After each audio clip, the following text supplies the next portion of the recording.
tercero, haz lo que quieras. Decíamos antes que la mayoría de las cosas las hacemos porque nos las mandan. Los padres cuando se es joven, los superiores a las leyes cuando se es adulto. Porque se acostumbra a hacerlas así. A veces la rutina no las imponen los demás con su ejemplo y su presión. Miedo a ridículos, censuras, chismorreo, deseo de aceptación en el grupo.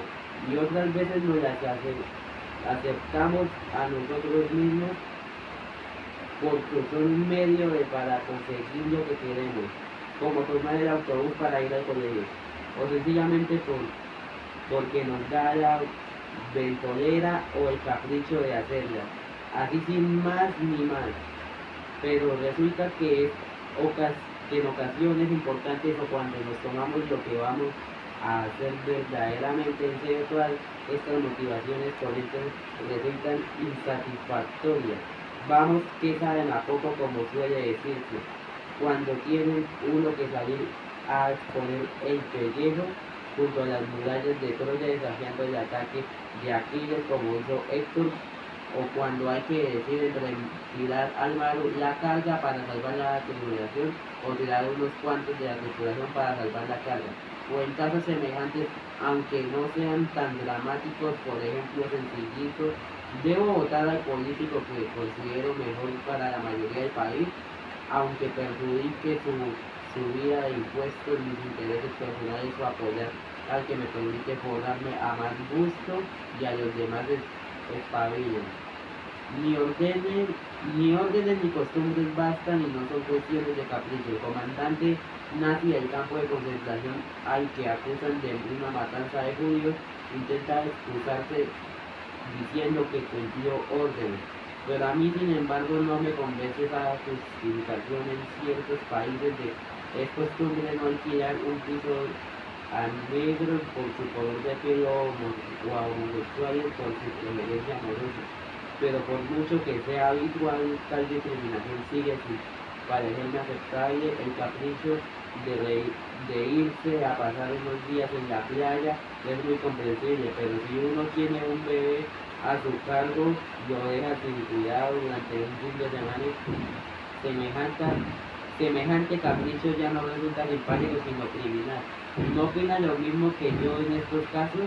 Todo esto tiene que ver con la cuestión de la libertad, que es el asunto del que se ocupa propiamente la ética. Según creo haberte dicho ya, la libertad de poder decir sí o no, yo hago o no, yo hago, digan lo que digan mis jefes o los demás, esto me conviene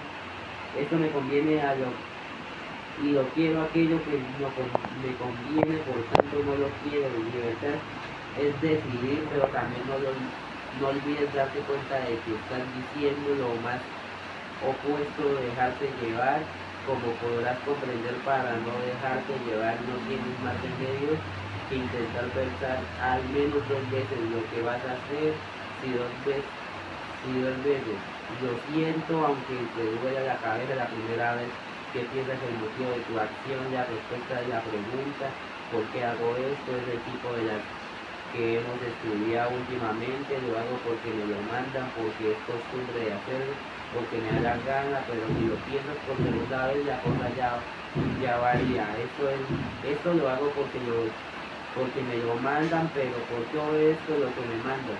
Porque por miedo al castigo, por esperanza a un premio. No estoy entonces como esclavizado por quien me manda. Si obedezco porque quien da las órdenes sabe más que yo, no sería aconsejable que pronunciara informarme lo suficiente para decidir por mí mismo. Y si me mandan cosas que no parecen convenientes, cuando le ordenaron al comandante nazi eliminar a los judíos del campo de concentración, ¿acaso puede ser algo malo, es decir, no conveniente para mí? Por mucho que me lo manden, no. Bueno, y conveniente, aunque no me lo ordene. Lo mismo sucede respecto a las costumbres. Si no pienso lo que hago más que una vez, quizás más baste la respuesta de que actúo así. ¿Por qué es costumbre? Pero ¿por qué diablos tengo que hacer siempre lo que suele hacerse? O lo que suelo hacer? Ni que fuera esclavo de quienes me rodean, por muy amigos míos que sean, o de lo que hice ayer, antes de ayer y el mes pasado. Si vivo rodeado de gente que tiene la costumbre de discriminar a los negros, a mí eso no me parece ni medio bien. Pero ¿por qué tengo que imitarles? Si he cogido la costumbre de pedir dinero prestado y no devolverlo nunca, pero cada vez me da más vergüenza hacerlo, ¿por qué no voy a poder cambiar de conducta y empezar desde ahora mismo a hacerme llegar? ¿Es que acaso una costumbre no puede ser poco conveniente para mí? Porque acostumbrada que sea y cuando me interrogó por segunda vez sobre mis caprichos y el resultado es parecido. Muchas veces tengo ganas de hacer cosas que enseguida se vuelven contra mí y de las que me arrepiento luego. En asuntos sin importancia el capricho puede ser aceptable, pero cuando se trata de cosas más serias, de dejarme llevar por él sin reflexionar si se trata de un capricho conveniente o inconveniente, puede resultar muy poco aconsejable, hasta peligroso. El capricho de cruzar siempre los semáforos en rojo a lo mejor resulta una o dos veces divertido, pero llegaré a viejo y si me empeño en hacerlo día tras día. En resumidas cuentas, puede haber órdenes, costumbres y caprichos que sean motivos adecuados para orar, pero en otros casos no tiene por qué ser así. Sería un poco idiota querer llevar la contraria a todas las órdenes y a todas las costumbres, como también a todos los caprichos. Porque a veces resultarán convenientes o agradables, pero nunca una acción es buena solo por ser una orden, una costumbre o un capricho. Para saber si algo resulta de veras conveniente o no tendré que examinar lo que hago más a fondo, razonando por mí mismo. Nadie puede ser libre en lugar de decir, nadie puede dispensarme de elegir y de buscar por mí mismo cuando se es un niño pequeño, maduro, con poco conocimiento de la vida y de la realidad. Basta con la obediencia, la rutina o el caprichito. Pero es porque todavía se está dependiendo de alguien, hermanos, de otro que vela por nosotros. Luego hay que hacerse adulto y ser capaz de inventar en cierto modo la propia vida y no simplemente de vivir a lo que los otros han inventado para uno naturalmente. No podemos inventarnos del todo porque no vivimos solos y muchas cosas se nos imponen, queramos o no. Acuérdate de que el pobre capitán no eligió para ser una tormenta de alta mar ni a Aquiles. Le pidió a Héctor el permiso para atacar a Troya, pero entre las órdenes que nos dan, entre las costumbres que nos rodean, o nos creamos entre los caprichos que nos asaltan. Tendremos que aprender a elegir por nosotros mismos. No habrá remedio para ser hombres y no obreros. Con perdón de los boleros, puede pensar dos veces lo que hacemos y sin apuras hasta 3, 4 veces en ocasiones generales. La palabra moral etimológicamente tiene que ver con las costumbres, pues eso precisa. Precisamente es lo que significa la hoy latina, mores, y también con las órdenes, pues la mayoría de los preceptos morales suenan así como debes hacer tal cosa o ni se te ocurra hacer tal otra. Sin embargo, hay costumbres y órdenes que ya hemos visto que pueden ser malas, o sea, inmorables, por muy ordenadas y acostumbradas que se nos presenten. Si queremos profundizar en la moral de verdad, si queremos aprender en serio cómo emplear la libertad que tenemos, y en este aprendizaje consiste precisamente la moral o la ética de la que estamos hablando aquí. Más vale dejarse de órdenes, costumbres y caprichos. Lo primero que hay que dejar en claro es que la ética de un hombre libre nada tiene que ver con los castigos ni los premios repartidos por la autoridad, que sea autoridad humana o divina. Para el caso es igual, el que no hace más que huir del castigo y buscar recompensas que dispensan otros, según normas establecidas por ellos, no es mejor que un pobre esclavo. A un niño quizás le va a hacer un palo y la zanahoria como guías en su conducta, pero para alguien crecidito es más bien triste seguir con la mentalidad. Hay que orientarse de otro modo. Por cierto, una aclaración terminológica, aunque yo voy a utilizar las palabras moral y ética como equivalentes desde un punto de vista técnico, perdona que me ponga más profesoral que de costumbre. No tienen idéntico significado. Moral es el conjunto de comportamientos y normas que tú y yo y algunos de quienes nos rodean solemos aceptar como válidos.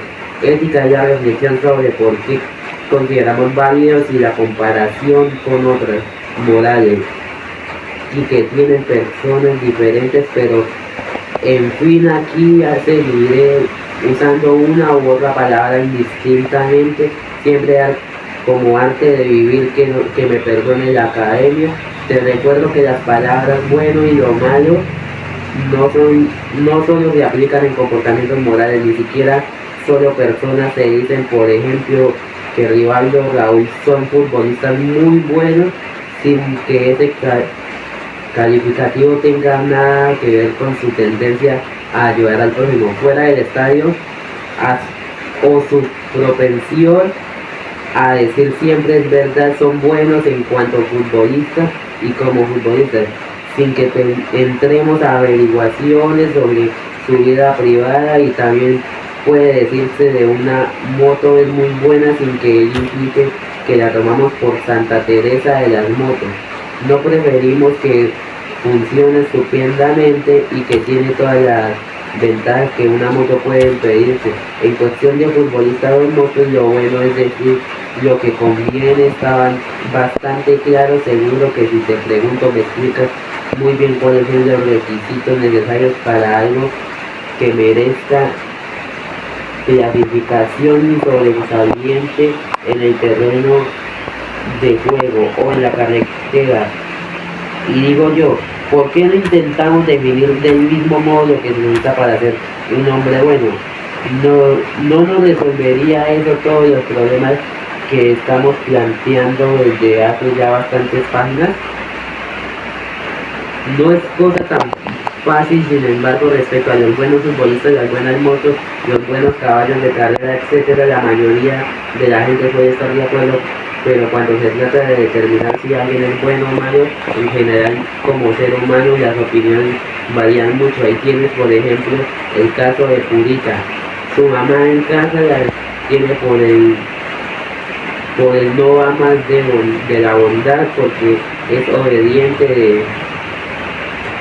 obediente y modosita, pero en clase todo el mundo la detesta porque es chismosa, cizañera. Seguro que para sus superiores el oficial nazi saciaba judíos en Auschwitz era bueno y como debido, pero los judíos debían tener sobre él una opinión diferente. A veces llamarte a alguien bueno no indica nada bueno, hasta el punto que pueden decirse esas cosas como fulanito es muy bueno, el pobre. El poeta español Antonio Machado era consciente de esta ambigüedad en su autobiografía poética. Soy en el buen sentido de la palabra bueno. Se refiere a que en muchos casos llamarte a uno bueno no indica más que docilidad, tendencia a no llevar la contraria y no causar problemas, prestarse a cambiar los discos mientras los demás bailan, cosas así. Para uno ser bueno significará ser resignado y paciente, pero otros llamarán bueno a la persona emprendedora original que no se acobarda en la hora de decir lo que piensa, aunque pueda molestar a alguien en países de Sudáfrica. Por ejemplo, unos tendrán por bueno al negro que no que no da la lata y se conforma con el apartheid, mientras que otros no llamarán así más que al que siguen a Nelson Mandela. Y sabes por qué no resulta sencillo decir cuando es un ser humano es bueno y cuando no lo es, porque no sabemos para qué sirven los seres humanos. Un futbolista sirve para jugar fútbol, de tal modo que ayude a ganar a su equipo y meta goles al contrario. Una moto sirve para trasladar de modo veloz, estable y resistente. Sabemos cuando un especialista en algo, cuando un instrumento funcionan como es debido, porque tenemos idea del servicio que deben prestar de lo que se espera de ellos. Pero si tomamos al ser humano, en general la cosa se complica. A los humanos se nos reclama a veces resignación y a veces rebeldía, a veces iniciativa y a veces obediencia, a veces generosidad y otra previsión del futuro, etc. No es fácil ni siquiera determinar la virtud cualquiera. Que un futbolista meta un gol en la portería contraria sin cometer falta siempre es bueno, pero eso la verdad puede no ser. Lo llamarían bueno a quien le dice la crueldad al moribundo y que va a morir, o quien delata donde se esconde la víctima al asesino que quiere matarla. Los oficios y los instrumentos responden a unas normas de utilidad bastante claras, establecidas desde fuera. Si las cumple bien, si no mal, y se acabó. No se pide otra cosa. Nadie exige a un futbolista para ser buen futbolista, no buen ser humano, que sea caritativo o veraz. Nadie le pide una moto para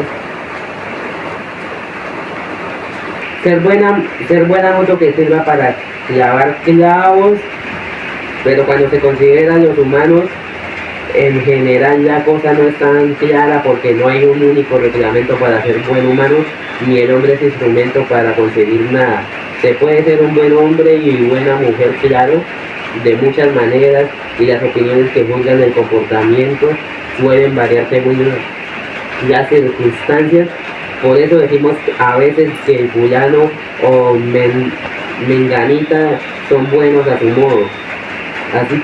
Así que hay muchas formas de serlo, y que la cuestión depende del ámbito a que se mueve cada cual, de modo que ya ves que desde fuera no es fácil determinar quién es bueno y quién es malo, quién hace lo que conviene y quién no. Habría que estudiar no solo todas las circunstancias de cada caso, sino hasta intenciones que mueven a cada uno, porque podría pasar que alguien hubiese pretendido hacer algo malo y saliera un resultado aparentemente bueno, pero carambola, y al que hace lo bueno que conveniente por chiripa no le llamaríamos bueno, ¿verdad? También al revés, con la mejor voluntad del mundo, alguien podría provocar un desastre y ser tenido por monstruos sin culpa suya. Me parece que por este camino sacaremos poco en el limpio, lo siento.